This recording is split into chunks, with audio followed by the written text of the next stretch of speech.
Where will the top NFL free agents land? In this video, I will give you my predictions for the top 45 players in this year's NFL free agency. My best guess for where every player will land this offseason. Before I give you the landing spots for 45 of the NFL's biggest free agents, make sure that you do spike that like button and subscribe for more NFL videos just like this. It's probably best if Trubisky moves on from Chicago. He has not lived up to expectations, but that doesn't necessarily mean he's talentless. Denver needs a competitive, experienced backup to push Drew Lock.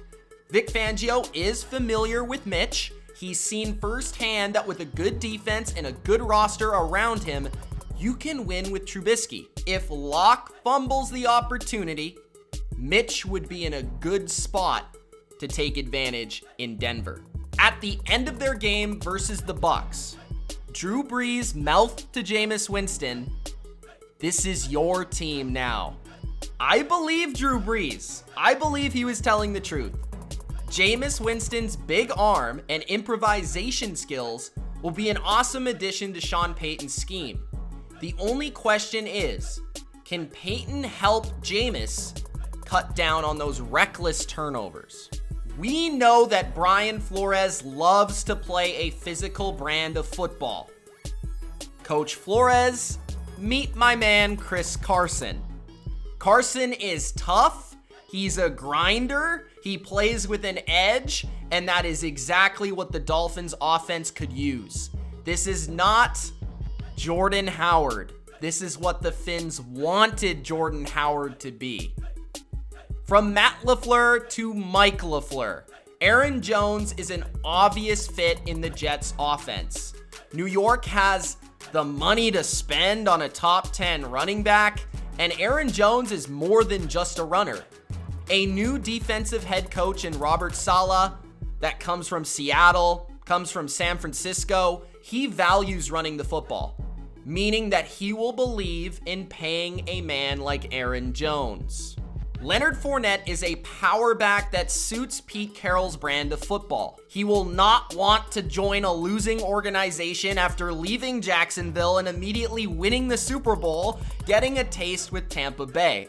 A quality replacement for Chris Carson would be Leonard Fournette. He plays with the same attitude, he plays with the same fearlessness. Fournette is a perfect Seahawk. Adding Kenyon Drake to this backfield would give Washington two dual threat backs. They can both run, they can both catch it. Gibson is in need of a partner in the backfield, and Kenyon Drake is one of the more explosive backs available. He's the one that most resembles Antonio Gibson as well. Carson Wentz and Frank Reich really need this thing to work. And for it to work, they need a legitimate number one wide receiver. Kenny Golladay is a big play wide receiver. Whether it's the red zone, third down, he is the new Alshon Jeffrey for this combination. And he will win contested footballs with regularity. This move makes too much sense. Cam Newton is back in New England, and the Patriots need speed. They also value versatility. Curtis Samuel has proven that he can separate, and he has the potential to be a number one wide receiver in the modern NFL, where that type of wide receiver is more than simply running routes. It's about making plays all over the field. That's Curtis Samuel. If Tua is Miami's guy, Juju is a perfect fit at wide receiver. While Juju might catch headlines for his dancing, for his TikTok skills, he's a productive young wide receiver whose best asset is his physicality and toughness from the slot. A player that allows Tua's quick release and precision to shine. Corey Davis is not a number one wide receiver. But that is not necessarily what the Ravens need. They do not pass the ball enough to really warrant that kind of signing, that kind of money. But Corey Davis is an explosive receiver who does have the number one skill set. You partner Corey Davis with Marquise Brown, and you have two wide receivers who can separate and they flash special qualities. Davis to the Ravens adds another target for Lamar Jackson. You expect Antonio Brown to play anywhere but Tampa Bay? AB and Tom Brady are practically in a romantic relationship. AB's work ethic is second to none and was a model citizen with Tampa, scoring a touchdown in the damn Super Bowl. Antonio Brown will be back with the Bucs, and he could be even better. Due to his injury history and recent suspension, Will Fuller is not going to break the bank. Fuller is familiar with the base Patriots offense playing under Bill O'Brien for many seasons. He's also given Bill Belichick's defenses a tough time in the past. Fuller adds more speed and game-breaking ability that this offense is really missing, let me tell you. Bill Belichick makes another Dante Stallworth-like signing with Will Fuller. The Packers need a number 2 wide receiver. Like, really need a number 2 wide receiver. I'm done with you Packers fans trying to tell me they do not. And they need one that can do a little bit of everything. T.Y. Hilton still has enough speed to scare defenses deep and open up space for Devontae Adams. He is smart, he is savvy, and he's really effective in the intermediate area of the field. Rodgers needs another wide receiver that he can count on in big spots, and T.Y. Hilton could be that guy. Bill Belichick once called Jonnu Smith the best yards after catch tight end in the entire NFL. The Patriots desperately need athletes like Jonnu Smith, explosive and well-rounded. He has the potential to become an absolute star in New England. Trevor Lawrence needs a security blanket. Hunter Henry is one of the most talented receivers at the tight end position in the league. He has hands, size, speed, and smooth route running ability. I believe the best is yet to come with Hunter Henry in Jacksonville. Rob Gronkowski came out of retirement to play with Tom Brady in Tampa Bay. You think he's actually going to leave after winning the Super Bowl? No. He scored 2 touchdowns in the game. Gronk stays put in Tampa. Eric Fisher just had one of his best seasons of his career. The 2013 first overall pick was lost for the season during the AFC Championship and missed the Super Bowl with a serious Achilles injury. So it might take him a little bit of time to get back to full speed, but he'll provide a major boost to a squad in 2021. He makes a lot of sense as a quality replacement for recently retired Anthony Costanzo in Indianapolis. Trent Williams loves playing in the Kyle Shanahan offense. The Shanahan family also drafted him, and now they've revitalized him. The Niners can't afford to lose their blindside tackle. While at the same time, I don't see Williams wanting to leave the perfect scheme fit for his Hall of Fame ability. A model of consistency and toughness, Tooney is equally fantastic as a pass and run blocker, and he plays a major role protecting another Joe moving forward, Joe Burrow. Allowing Burrow to use his incredible pocket presence to step up and maneuver in the pocket, Tooney could be the one that opens up holes for Joe Mixon and the major add on the offensive line that takes the Bengals to the next level on offense. This guy is beloved in New England, the heart of the Patriots offensive line, a team captain and a top 10 center in the league. New England's identity, believe it or not, is their offensive line. I simply do not see David Andrews leaving. He will remain a Patriot. Corey Linsley is the best center in football, point blank. The Jets are transitioning offensive systems and are in need of stability on the offensive line. Joe Douglas values building the foundation of the O-line coming from Philadelphia. You couple that with Mike LaFleur as the OC, Corey Linsley from the Packers with another LaFleur, it just makes too much sense. The Jacksonville Jags are running a Baltimore-like defense with this new regime. Baltimore has always had big nose tackles, and that is exactly what Dalvin Tomlinson is. a massive man who is a phenomenal run stuffer. He will solve Jacksonville's run defense issue while also making the finesse rushers off the edge better by eating up blocks in the pass game. Broncos GM George Patton expressed that Shelby Harris, they definitely want this guy back. He's an awesome all-around interior defensive lineman. Great as a pass rusher, great as a run defender, one of the more underrated in the league, and really thrives within this Vic Fangio defense. Bud Dupree is essentially a better version of Jadeveon Clowney. The Titans signed Clowney last year, hoping that he could solve their pass rush, but obviously he could not. Bud Dupree, on the other hand, is a much better pass rusher, while also equally being just as good versus the run as Jadeveon Clowney. He has great athleticism, great motor, versatility that Vrabel can use to move around and uses that chess piece. I believe Bud Dupree is the man off the edge that the Titans have been searching for. Dean Pease coached Judon during his first 2 seasons in the NFL.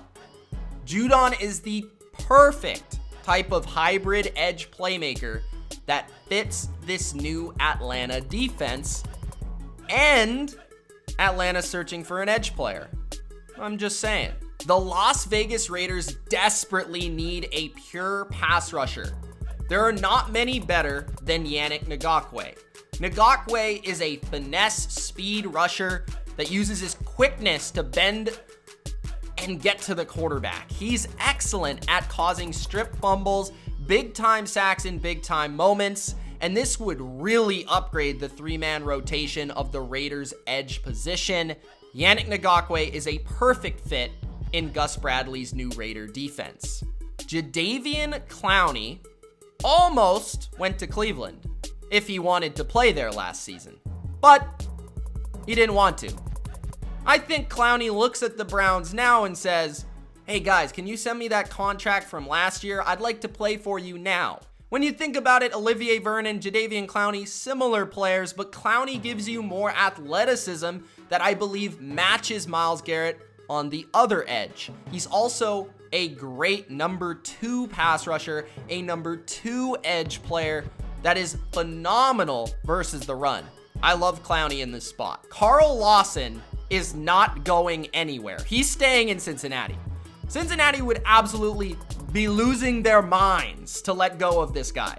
He might be the best pure pass rusher available. He's still young, just entering his prime. He is an explosive athlete, and he will be a foundational piece of this Cincinnati Bengal defense moving forward. Shaq Barrett is also not going anywhere. Shaq is a phenomenal player that fits Todd Bowles' defense to a T. You also have to consider that this team, Tampa Bay, took a chance on Shaq after he was a backup for much of his career. He broke out as a Tampa Bay Buccaneer, and he is truly a Tampa Bay Buccaneer. He's looking to go back to back. Trey Hendrickson is a pure pass rusher who fits perfectly the pin your ears back Robert Saleh Seattle scheme defense. He's a little undersized, but that's all right. He's got great hands, great tools, a high motor. That is an excellent edge player in this scheme. Hassan Reddick is gonna go join the boys from Temple. And we know that all the boys from Temple, there's a collection in Carolina. Hassan Reddick knows that he needs to go to a place that will fit his skill set. He knows and he realizes how big fit and scheme are. And he knows that the coaches in Carolina know him. Leonard Floyd had his best season of his NFL career in Brandon Staley's defense. The Chargers are letting go of Melvin Ingram, and they will need help at the edge position. Floyd has the hybrid skills combined with unbelievable length that were built to play in this scheme. The Giants offered Kyle Van Noy a huge contract last offseason, but he decided to go with Brian Flores instead of Joe Judge. This time, Joe Judge won't let him slip away. He's a perfect fit for the Graham defense that run that Patriot-esque style. Van Noy can play inside, he can play outside, he can rush the passer, he can drop into coverage, he can defend the run. He's a versatile weapon, and he is an excellent leader. Great for the culture. I will not be surprised if he joins the Giants. A Jamie Collins-esque player who can run, he can cover, without sacrificing the ability to also provide a spark as a blitzer. Jayon Brown played under Dean Pease and Mike Vrabel, so you know that he fits the middle linebacker role in New England to a T. Willie McGinnis' nephew will feel at home as a part of the Patriots defense. The Browns desperately need a smart do-it-all linebacker. KJ Wright is a vet of this system with very high IQ, good communication, and will instantly improve arguably the Browns' worst position group. Vic Fangio's defense needs a number one cornerback. William Jackson should solve that. He's an elite shutdown cornerback. He tracks the number one wide receiver on every NFL team for Cincinnati, and he may very well do that in Denver. He has top 5 elite traits, and if he's put in a good scheme like they have in Denver, he will thrive. Jason Verrett grew up as a Raiders fan. He wants to stay in California, I assume, because those are the only 2 teams he's played for. And he's going to join a scheme that he's very familiar with, Gus Bradley. I like this fit a lot. The Raiders really need a cornerback. And Jason Verrett, when healthy, is a legitimate number one corner. And you might not even have to pay him that much money. Dan Quinn will need a vet to teach a young secondary. Richard Sherman is at the stage where he wants to win, and he would be a massive boost to the Dallas secondary. Plus, Richard Sherman in Dallas just kind of feels right. Like, can't you picture it? Xavier Rhodes going back to Indianapolis just makes too much sense. Rhodes saw a resurgence in Matt Eberflus's defense last season. The Colts have the money to bring him back. They just went all in on Carson Wentz, so it appears that they want to win now. Why would they let go? Why would they let walk by far their best corner from 2020? Xavier Rhodes will be back in Indianapolis. The Jets are a young football team, and while bringing Richard Sherman with them would make sense for leadership purposes, Shaq Griffin is a younger, faster corner with more upside who also knows this scheme. He may not be a upper echelon corner, but he fits the system well and certainly has that kind of upside. Don't be shocked by Brian Poole's payday. He is one of the best specialists in the NFL as a nickel corner. He can play in any scheme, match up in man-to-man, or in heavy zone. He has excelled over the past 2 seasons with the Jets, and that's why I believe they keep him. Couple that with Poole being familiar with Saleh's system because he played with Dan Quinn, and it makes too much sense not to happen. Carolina really needs a nickel corner. Mike Hilton might be the best available.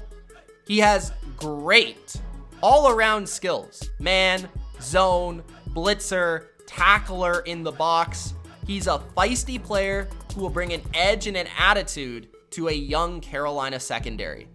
Brandon Staley's favorite player to work with last season was John Johnson.